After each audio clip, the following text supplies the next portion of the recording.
Hey guys, welcome to another video. I'm Chris, this is the Salty Strikes Fishing Channel, and I promised you guys I would do like a full review on the Penn Fathom 25N, and this is what this video is about.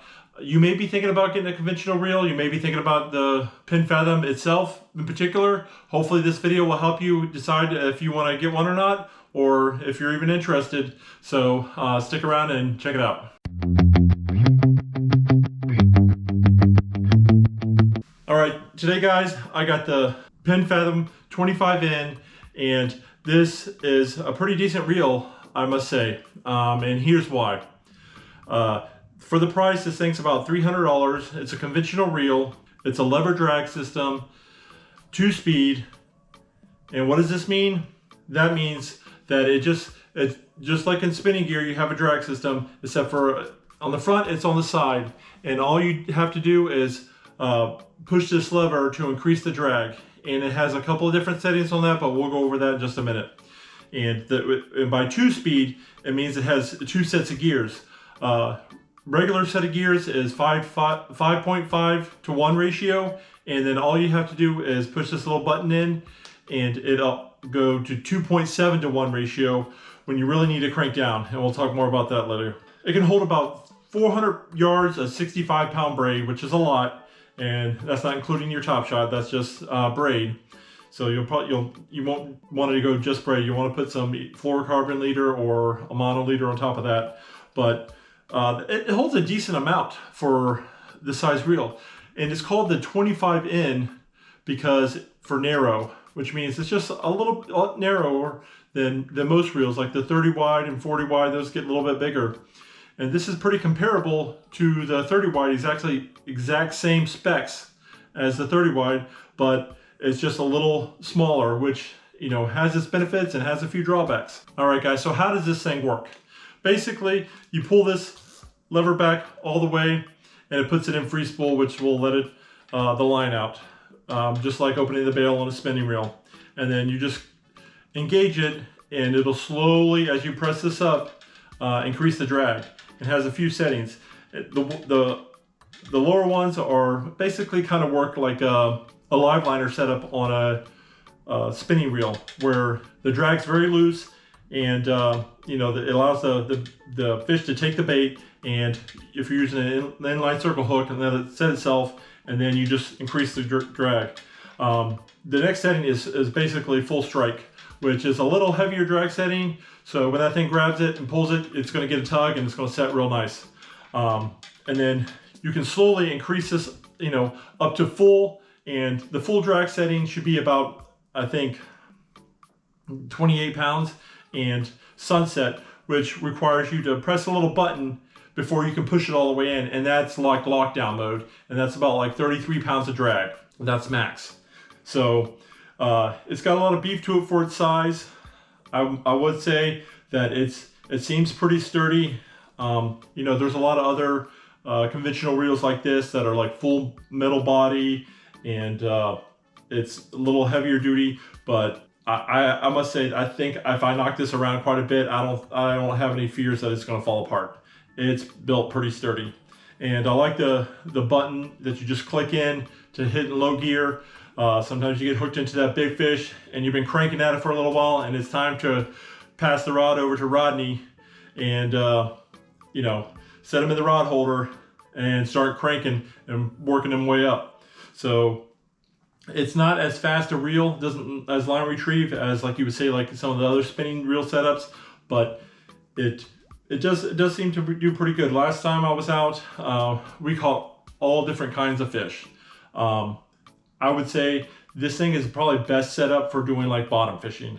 You know, a lot of conventional reels are really used for like trolling and, you know, fishing for like big fish, like big tuna, big sharks, stuff like that. Something you need some cranking power to get on.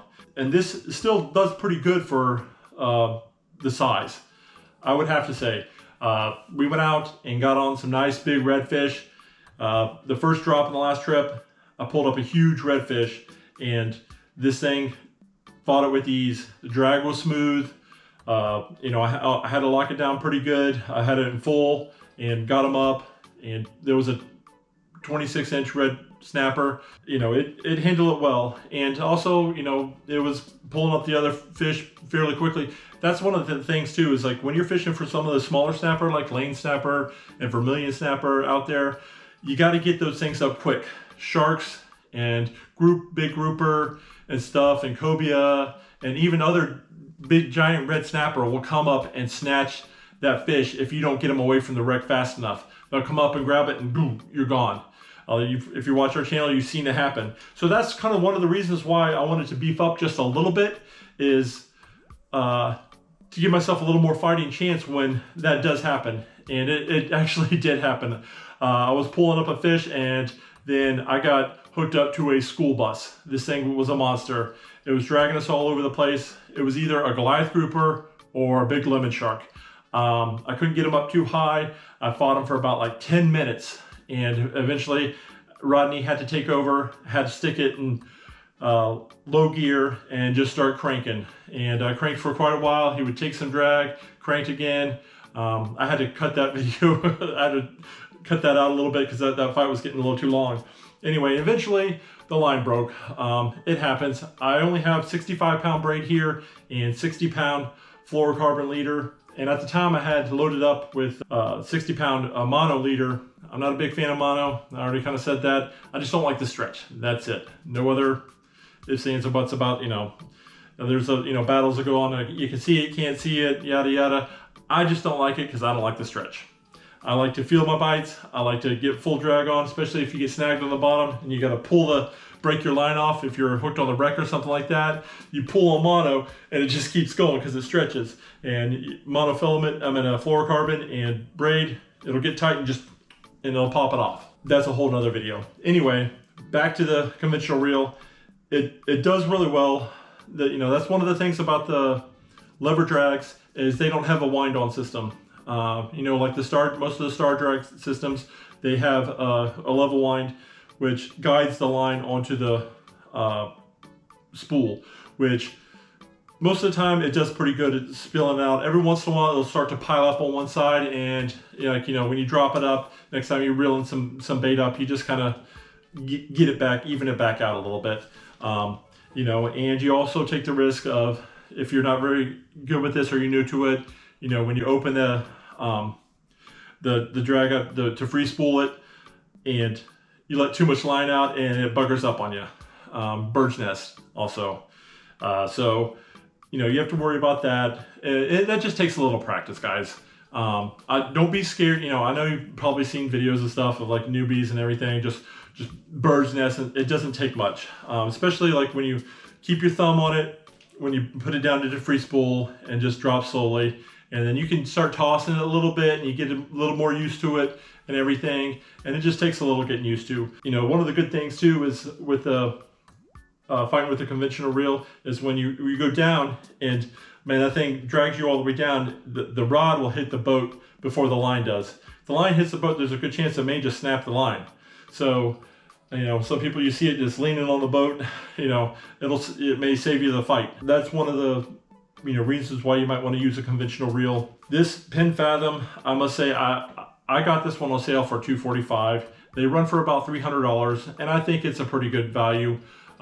Most of the nicer end will run you between $300 to $700, depending on what you get. Like Kim's, I think she has an Avid, and it's not even a 2-speed. I think that one was almost $400 reel.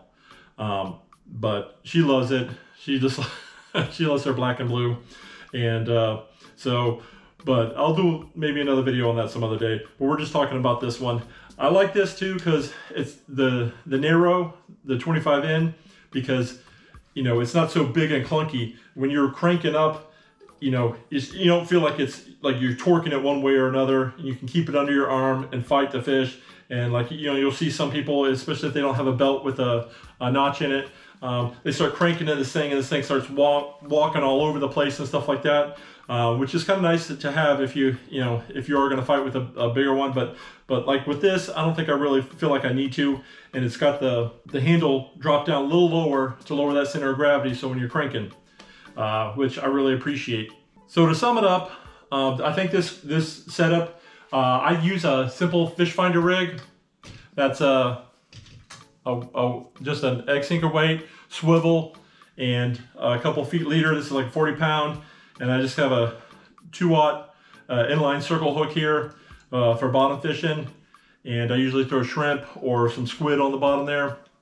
And you can probably set it up for even a little bit bigger, maybe like a 6-aught, and throw a grunt on it. And this would be perfect for like cobia, amberjacks, big snapper, all that kind of stuff, grouper, anything that's going to be fighting a little bit, and you may have to wind up locking it down into full sunset, which is, you know, the lockdown, you know, full drag, or you may just need to, you know, if you start fighting for a little while and you just need that extra cranking power, you just kick it into low gear and start cranking on the thing and working them up.